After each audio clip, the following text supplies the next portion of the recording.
Om Namo Bhagavate Vasudevaya. Om Namo Bhagavate Vasudevaya.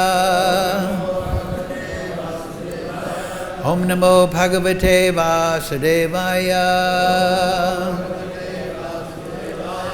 All together, please. Om Jnana Timarandasya Ganandana Salakaya Chakshurum Militam Yena Tasmai Shri Gurave Namaha Shri Chaitanya Manobhistam Stavitam Yena Bhutale Swayam Rupa Kadamayam Dadati Swapadantikam Vandeham Shri Guru Shri Ukta Padakamalang Shri Gurun Vaishnavamscha Shri Rupam Sagrajatam Sahagana Raghunatam Vitam Tam Sajivam Sadvaitam Savadutam Prijana Sahitam Krishna Chaitanya Devam Shri Radha Krishna Padang Sahagana Lalita Shri Vishakam Vitamscha Hey Krishna Karana Sindhu Dina Bandhu Jagatpate Gopesha Gopika Kanta Radha Kanta Namostute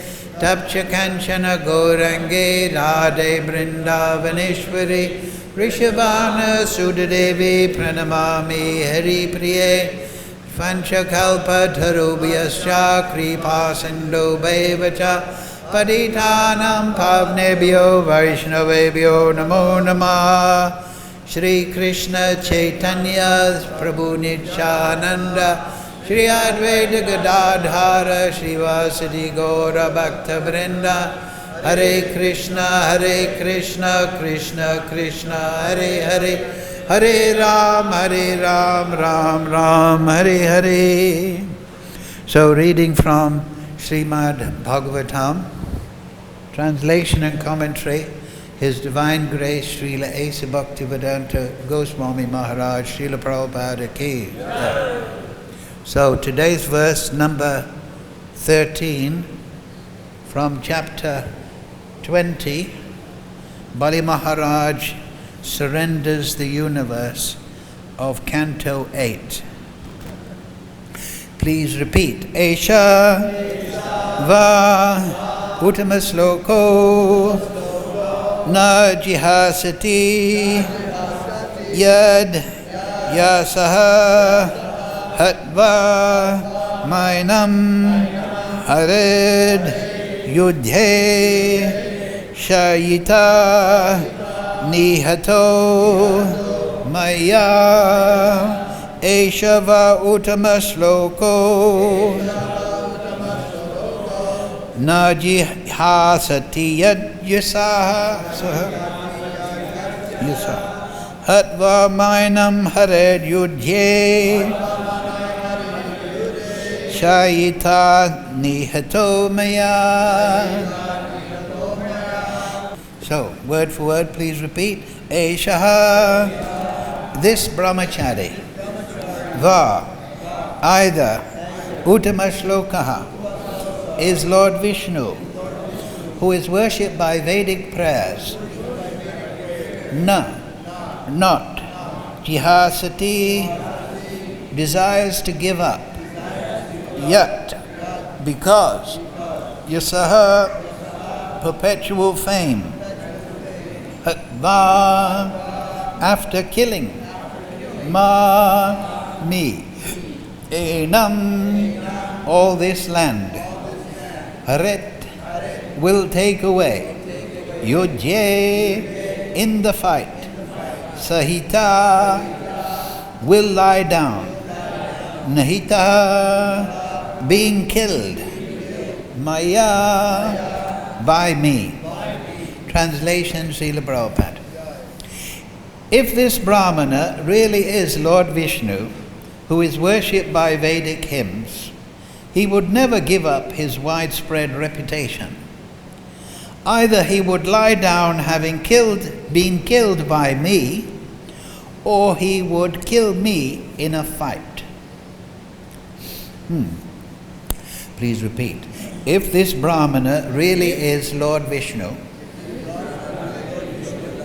who is worshipped by Vedic hymns, he would never give up his widespread reputation.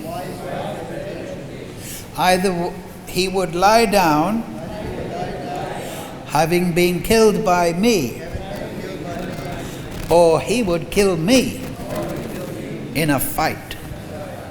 Purport Srila Prabhupada. Bali Maharaj's statement that Vishnu would lie down having been killed is not the direct meaning, for Vishnu cannot be killed by anyone. Lord Vishnu, thus the real meaning of the words lie down, we'll look up the Sanskrit. We'll take away lie down, sahita. Be good to look that up in a dictionary to see if there are multiple meanings. So Vedavyasas use sahita, will lie down. He would lie down having been killed by me, or he would kill me in a fight. But Lord Vishnu cannot be killed by anyone. Lord Vishnu can kill everyone, but he cannot be killed. Thus the real meaning of the words lie down is that Lord Vishnu would reside within the core of Bali Maharaj's heart. It's very nice. Thus the real meaning of the words lie down in this context is that Lord Vishnu would reside within the core of Bali Maharaj's heart. Of course we know Lord Vishnu, he lies down as Mahavishnu in Yoga Nidra with Ramadevi. So the devotee, Bali Maharaj is hinting here, he has the Supreme Lord resting peacefully in his heart. Lord Vishnu is defeated by a devotee through devotional service. Otherwise, no one can defeat Lord Vishnu. Very interesting purport. Mukam karoti vachalam bhangam laite girim yad kripa tamaham bande Shri Guru Dinatarinam. Mukam karoti vachalam bhangam laite girim yad kripa tamaham bande. So, Eshava uttamasloko ya jinasati yashaha hatva mainam hared yudye sahita nihito maya. If this Brahmana is really Lord Vishnu, who is worshipped by Vedic hymns, he would never give up his widespread reputation. Either he would lie down having been killed by me, or he would kill me in a fight. So, this is the Leela of Vamana Maharaj, of course, with Balidev, Balad, and it's coming to the head, where Bali Maharaj decides, yes, I will give to Vamanadev, this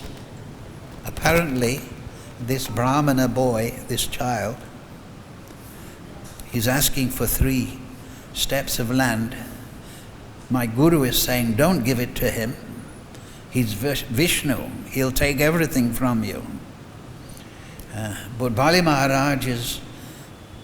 Prabhupada says in one purport I read a couple of days ago, the reason why Bali Maharaj surrendered everything is, Prabhupada puts it very simply, because he had Krishna Prem, where Sukracharya didn't. So for a devotee, renunciation of the whole universe is easy. But for those that have Krishna Prem, that don't have Krishna Prem, who don't see the universe as the property of the Supreme Lord, who see it as an object of enjoyment, for them to even give 1 rupee to a beggar is an emotional disturbance. Right?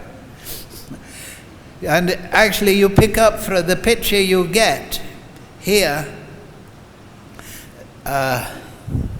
is that Bali Maharaj is very detached, right? When it was Ram Navami the other day and we were meditating on Ram, how beautiful is Ram, Dhira Shanta, very peaceful personality, very wonderful. But then you get the picture of Ravana, very, not peaceful, but very attached and very greedy, ravenous. Hiranyakashipu in this case, Prahlad, son of Hiranyakashipu. Bali is, I believe, the grandson of Prahlad. But Bali Maharaj, he's not ravenous. He's the king of the universe. Hiranyakashipu, he had also somehow or other grabbed control in the universe. Bali Maharaj also had defeated Indra. But you don't get the picture that he's a greedy person. From the story, you kind of get the idea, okay, I also suspect that this is more than just a Brahmana boy here. This is also Vishnu. There's a question here in this sloka. He's Vishnu, and it might be dangerous to surrender or to give him some land, but never mind. If he's Vishnu, let him have the land. So devotee is completely detached. Just like we read in the praise of the 6 Goswamis, that they gave up, like Rupa and Sanatan, they were big managers in Hussain Shah's government. They were prime minister and so on. But it is said that they gave up all this aristocratic so-called association and big position just to wear a loincloth and to have the association of Lord Chaitanya. So a materialist will think of that and think, oh my God, they gave up all that wealth and position and respect and all the women they could have in the universe, and they wearing a loincloth and practicing Nam Tapasya with this sannyasi in Benares, or he wandering here and there. But a devotee thinks, my God, thank God I can get out of this management and go to Lord Chaitanya and pay my obeisances at his lotus feet, take the dust on my head. The devotee give it up as if it's worthless. And that's the praise of the Goswamis.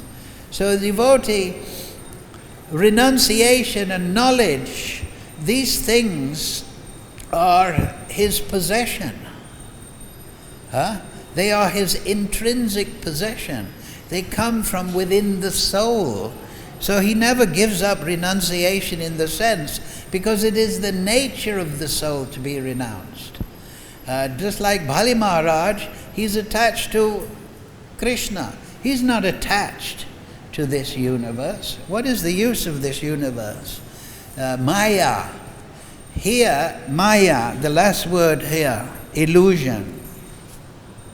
By me, but Maya. But Maya, illusion, the basic principle of illusion is to take that which is temporary as eternal. Right? In the individual soul, illusion manifests as aham mameti. I'm this body, and this, the possessions of this body, they are mine. So this is illusory, right? You're taking the temporary body as your permanent status. I am this body. And these material objects, which are temporarily related to you, you're taking them as your property, or you're the proprietor. You're claiming they belong to you because you bought it with your credit card. So that makes you the owner, you think. But these objects, your relationship with them is temporary, and the objects themselves are temporary. You might be in love with your motor car, but that's going to be a pile of junk one day, and your relationship is temporary. So illusion means to take that which is temporary as eternal. People generally think that eternal means a long time. but actually that which is eternal is above the time factor. It is just like Krishna says, changeless and supreme. There's one sloka on this whole thing. Avajananti mam buddha. Yes. Yeah, this is a good section of the Gita to explain this verse or topics. Avajananti mam buddha manusham tanumashrita parambhava magyananto mama buddha maheshwaram. Yes.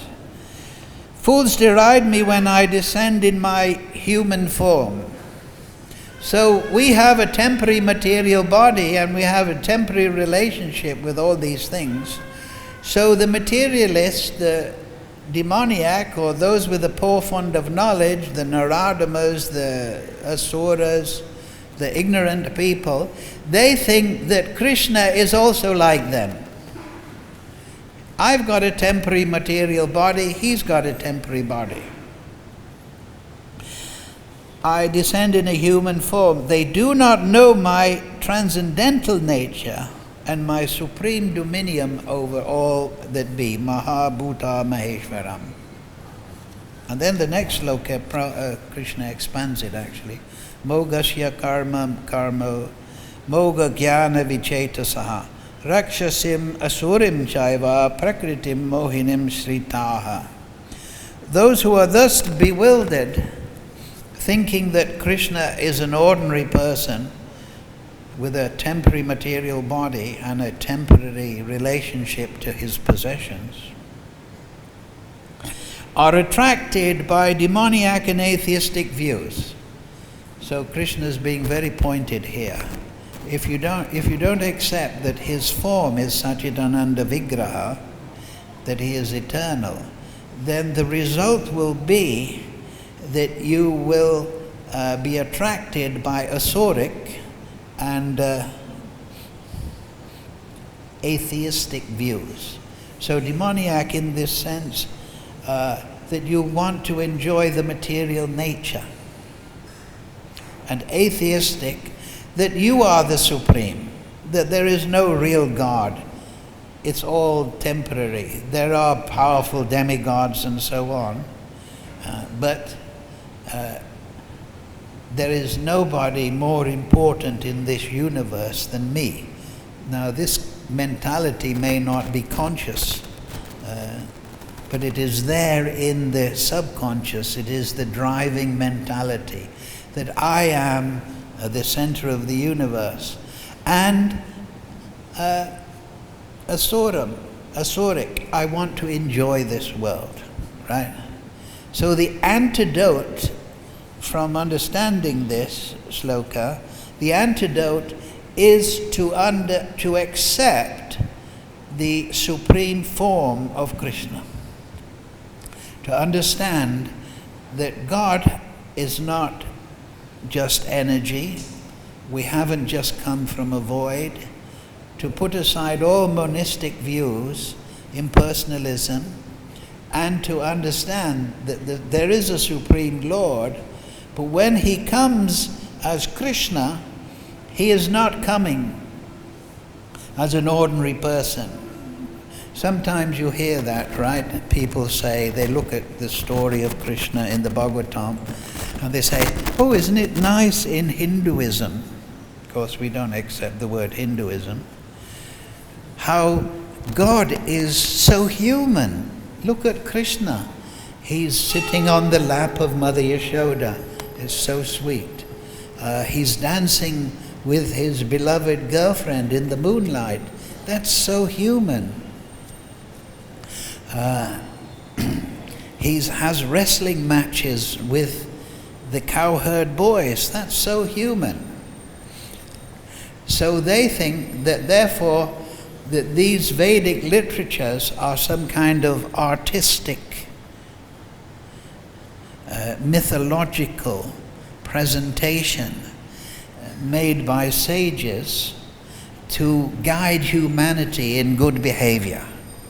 But in themselves, they have no truth. So this mentality is an affront to the eternal nature. They say that the Vishnu, he represents maintenance. Lord Shiva, he represents the power of destruction. Lord Brahma represents the power of creation. But with this mentality, they are rejecting the very existence of these personalities, because the Vedic literatures do not say that Krishna is a temporary manifestation. Param bhavam ajnananto mama bhuta maheshwaram. Krishna himself does not say that. And you may say that Krishna is acting in a very human-like way and dancing with his beloved in the moonlight, but is a human being able also to expand into many forms and dance with many gopis? Yes, Krishna is sitting on the lap of Mother Yashoda, but when Mother Yashoda looks in his mouth, she sees the whole creation. She sees Krishna within everything and everything within Krishna. And yes, Krishna may be wrestling with the cowherd boys, but he's also killing Aghasura. And also, he may be sitting on the lap of Mother Yashoda and being chastised by Narayan, his father, occasionally for stealing too much butter. But is a human being able to lift Govardhan hill? So to say that Krishna and the Supreme Personality's activities presented in the Bhagavatam, that they are just some kind of human type thing, is ridiculous. Because here's Vamana Maharaj, yes, he has, and this whole section of the chapter, he has covered himself in one way.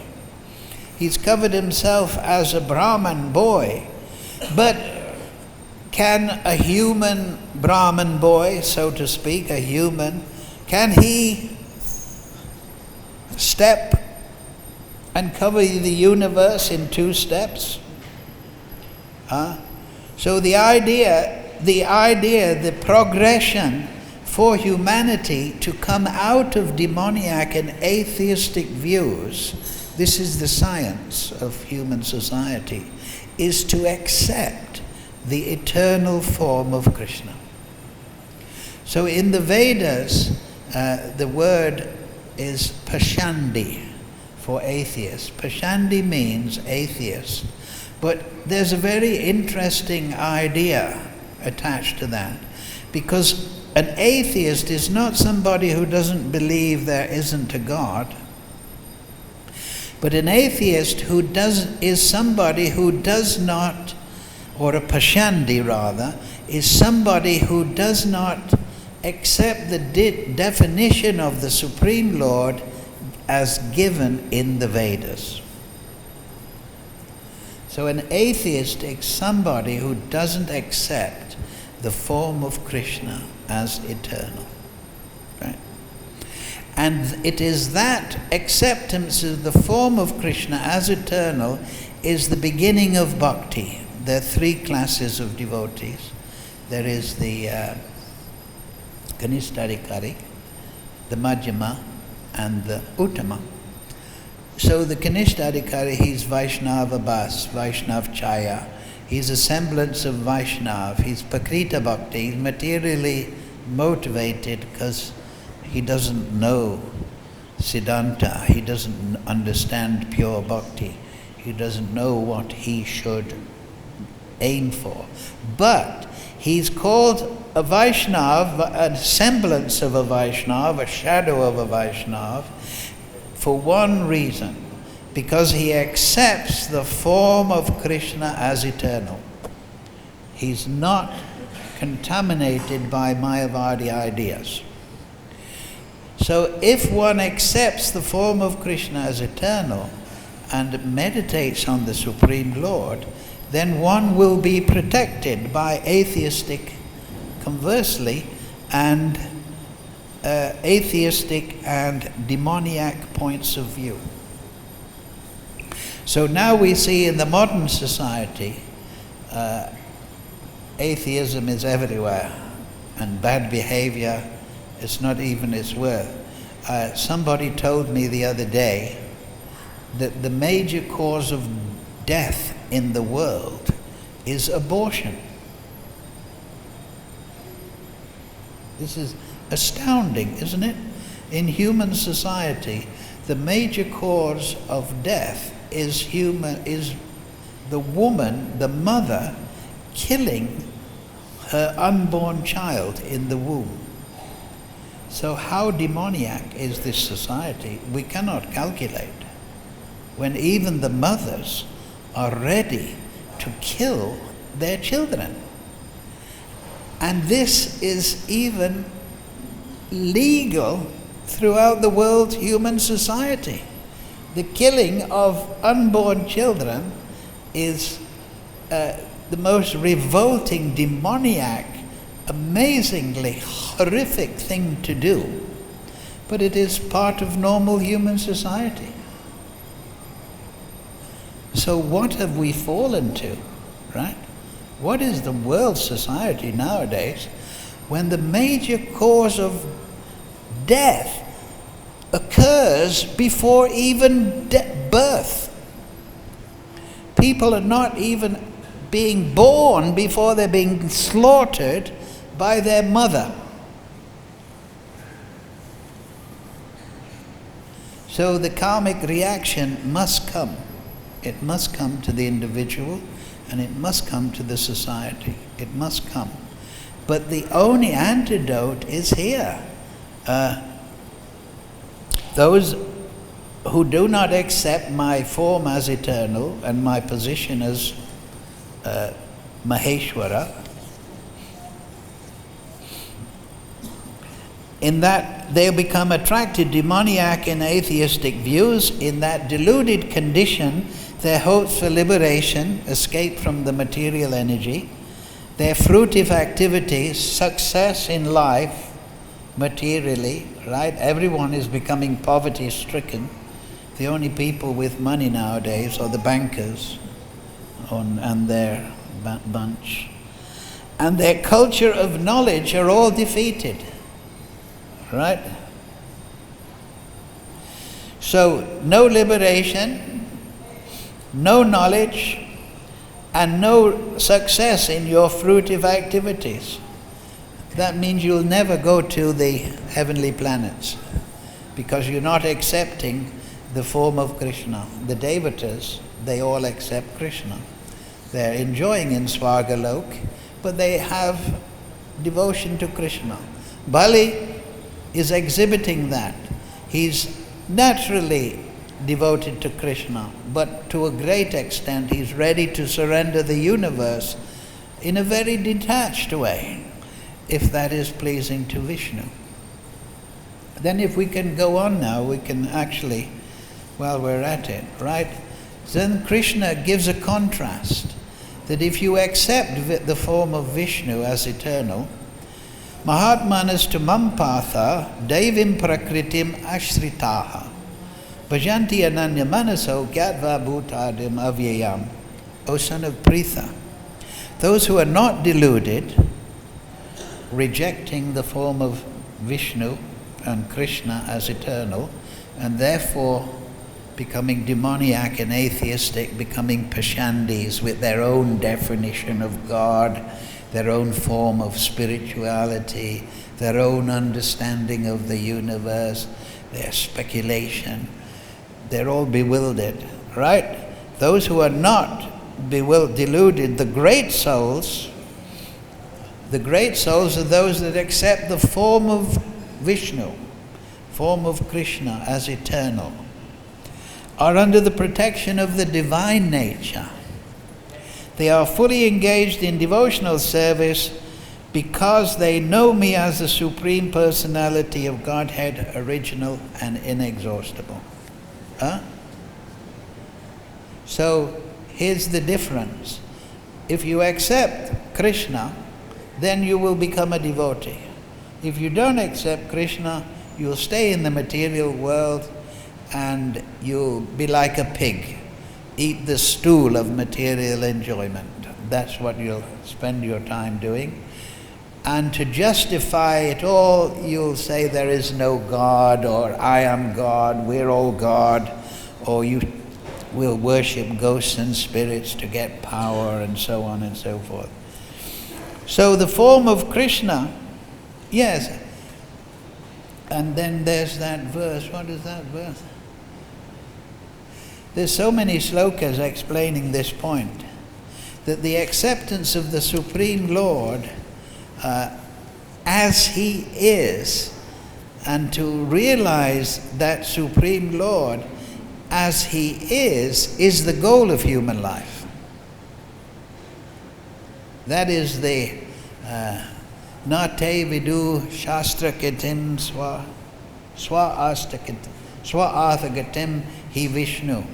The Bhagavatam at the beginning starts, it explains that the demoniac, they don't understand what the goal of life is. See? Whereas here, if you accept the form of Krishna as eternal, this has big implications psychologically. Just like Rupa Goswami says, don't go to the bank of the Jamuna in the moonlight, where Krishna is standing in Tribhanga form,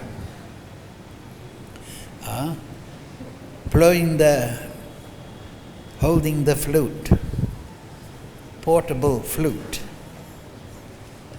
And he's playing a beautiful melody that is, it is stopping the Jamuna from flowing, because the Jamuna is so careful to hear the nuances in the melody.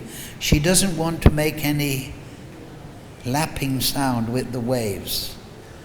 And the wind is stopping blowing, because the wind also wants to hear the flute. So Rupa Goswami says, be very, very careful when you go to Vrindavan. Don't go to the bank of the Jamuna in the moonlight, in the Purnim. Don't go there. You may see Krishna. And if you see Krishna, then all your hopes for happiness in this world, that means all your desire, all your meditation will be gone. Your aham mameti, I am this body, I am this material, and these possessions are mine, this universe, these 3 steps of land, this will all be gone. You forget it just like that. So be very careful. And the Acharyas have explained that the sound of Krishna's flute in this material world appears as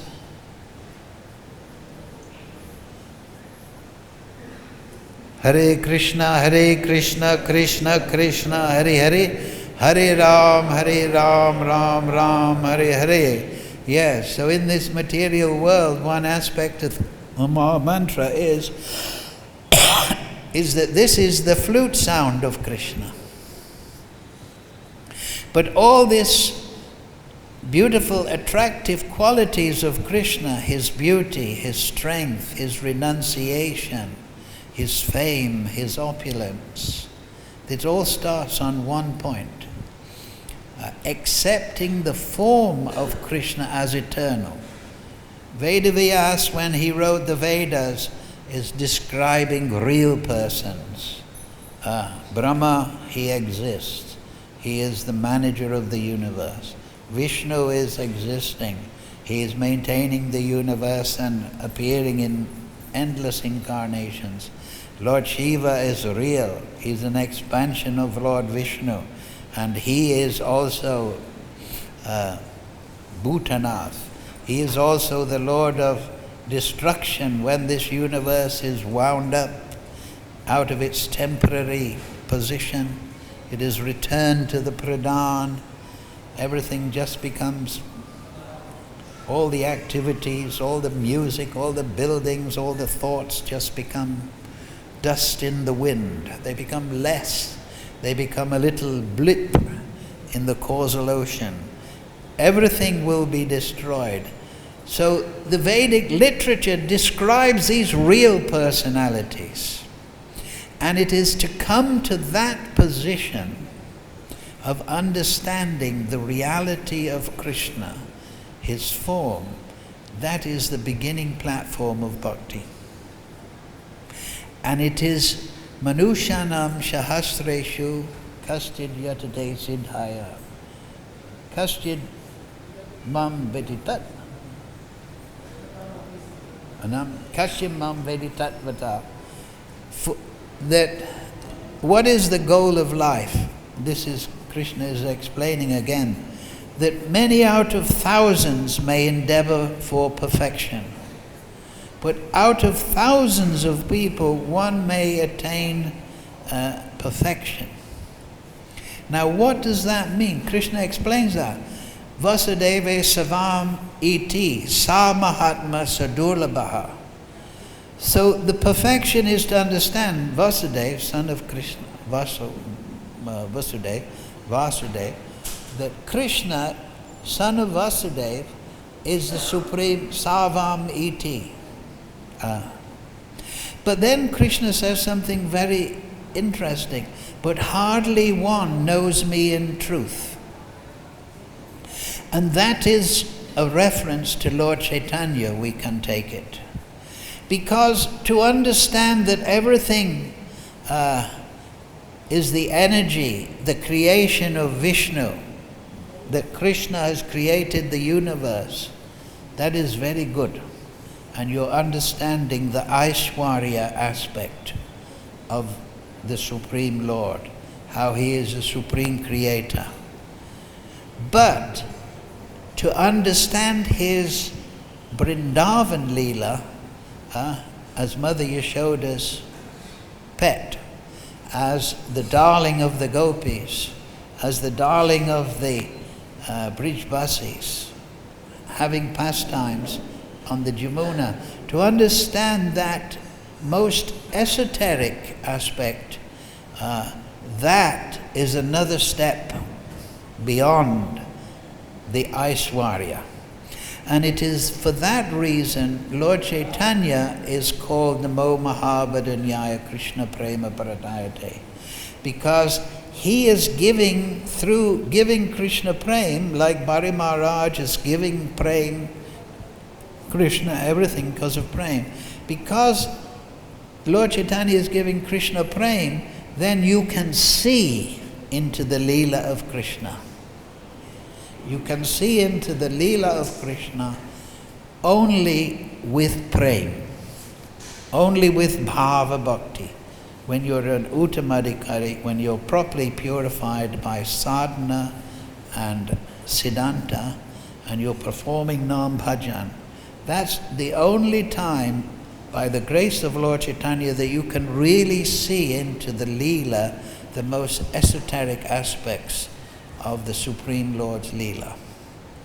But it starts with accepting that eternal form of that the Supreme Lord is Krishna, and Krishna is the Supreme Lord.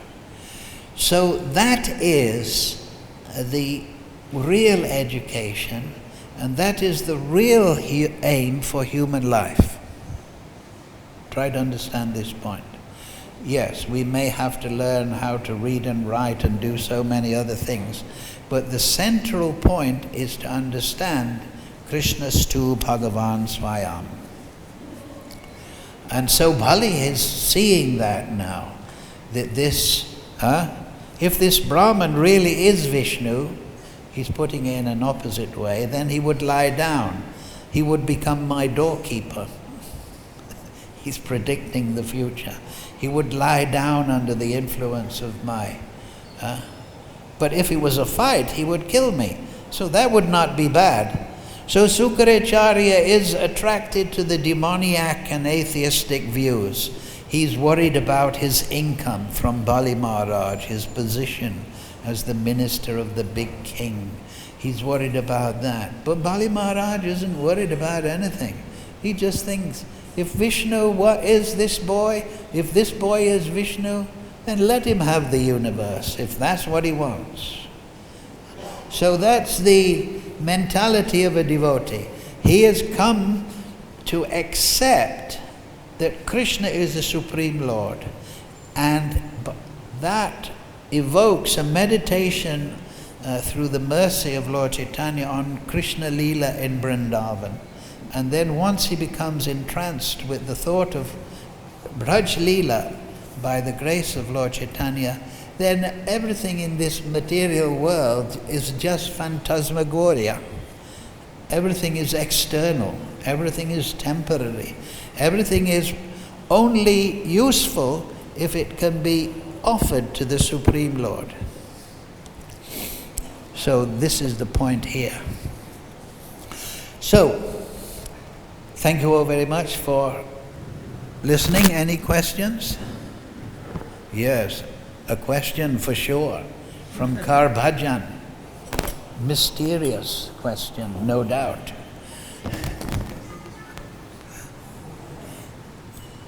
At the beginning, we were speaking about Bali Maharaj, Vaman Dev came and he understood he is Vishnu and let him take whatever he wants. So we understand from the past times of Lord that when he wants to kill demon or he wants to take over something, so he does the plan before. That just like Hiranyakashipu, he asked so many things beneficent. So Krishna appeared as a Nrsimhadev. So here also we see that he appeared in Vaman. Wait a minute. You said Nrsimhadev asked things? No. Hiranyakashipu, whatever he asked the benediction from Brahma. Oh, yeah. So Okay. Krishna saw that he has asked so many benedictions, so he appeared in Nrsimha. So here also when he saw Bali Maharaj, how can he compare him? So he took as a Vaman avatar. So we can understand, devotees can understand that Lord appears in different forms to capture the devotees. So Bali Maharaj was becoming devotee and he captured him in a way of becoming Vaman Dev. If he had So come as Vishnu had to fight with him, then maybe he could not have fight with Bali Maharaj. So he took the form of Vaman to capture him. What is the question? It remains a mystery. It's not a question, it's a comment. Oh. Thank you very much. So the thing is, the point is, how can human society, individually and collectively, if accepting the form of Krishna is the solution to all the sinful activity in the world and ignorance, if this is the solution, then how can people come to the point of understanding that Krishna is the Supreme Lord? So that is the purpose of the Srimad Bhagavatam. Krishna Swadharma Bhagate Gan. The question is there. Now that Krishna is gone, the sages in Naimisharanya ask, where's religiousness? Where's truthfulness? So then the sages answer, Paranika Dunodita. You get the knowledge of the Supreme Lord from the Srimad Bhagavatam. So you can understand Srila Prabhupada, Srila Bhaktisiddhanta, Srila Bhakti Vinod. They wanted to perform book distribution because in the books of Srila Prabhupada, the Vedic literature, the whole subject matter is to teach you Krishna. Vedanta Krit Vedavid Eva Chaham. Krishna, he has compiled the Vedas, he is giving the Vedas.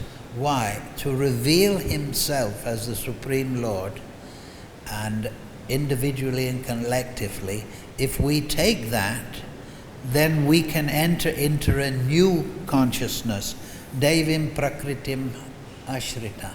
Human society can be under the shelter of the divine nature. Unfortunately now, we're killing our children in the womb. The whole world, just this one fact alone, is under the demoniac nature. Have no misconception. You turn on your television, you're listening to the demons. You read their points of view, you're listening to the demoniac. You allow yourself to worship cricket players, sports players, then you're entering the demoniac nature. You're worshipping demoniac people.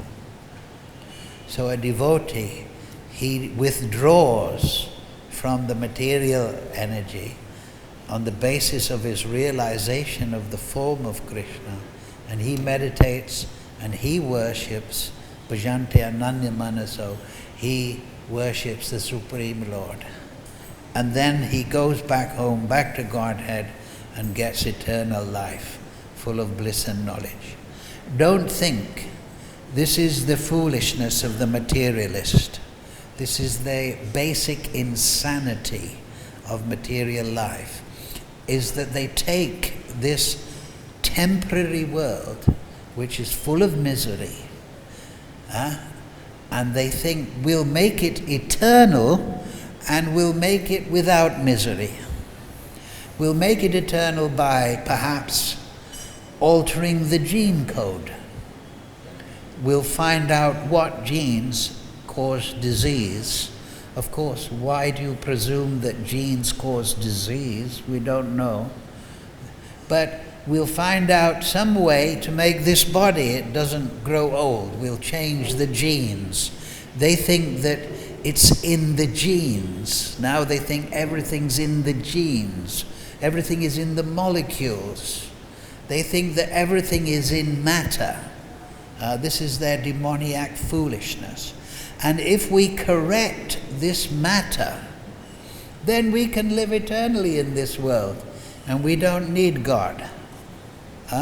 So what we'll do is, we'll have eugenics. We'll kill those kind of people that we don't like. And then we'll only let those kind of people that we like breed. They actually make plans like this. And this is all because they rejected the Supreme Lord, and they're trying to take this temporary, miserable material nature as a place of eternal enjoyment. Right, in communism, right? Oh, the workers should revolt and kill all the capitalists, and then we'll live in a big commune of happiness. Utopia. But utopia is a Greek word. It comes from the Greeks, Plato and all that. But utopia has a double meaning. Utopia means like a paradise. But utopia also means a place that does not exist.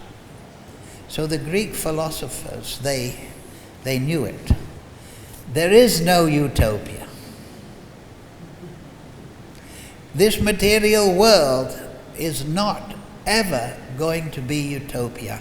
It is always going to be a place of birth, death, old age, disease. There is always going to be conflict between people, individually, collectively. There is always going to be thieves. You're always going to need to lock your door at night and your pedal cycle. There's always going to be miserable conditions. But the insanity of the materialist is, he thinks he can overcome that. He thinks he can overcome that. We've got science now. We've got mathematics. We know the gene code. Maybe this is not junk DNA. Maybe we can change this. They're speculating and spending all their energy that should be used for realization of Krishna into trying controlling and enjoying the material energy. So they're all little Ravanas. But their object of enjoyment is Sita Devi. They can't touch her. So they become frustrated,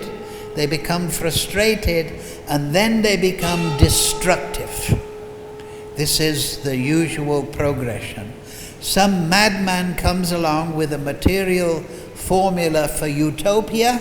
It doesn't work, and then the whole society collapses. We saw that in Europe, Second World War.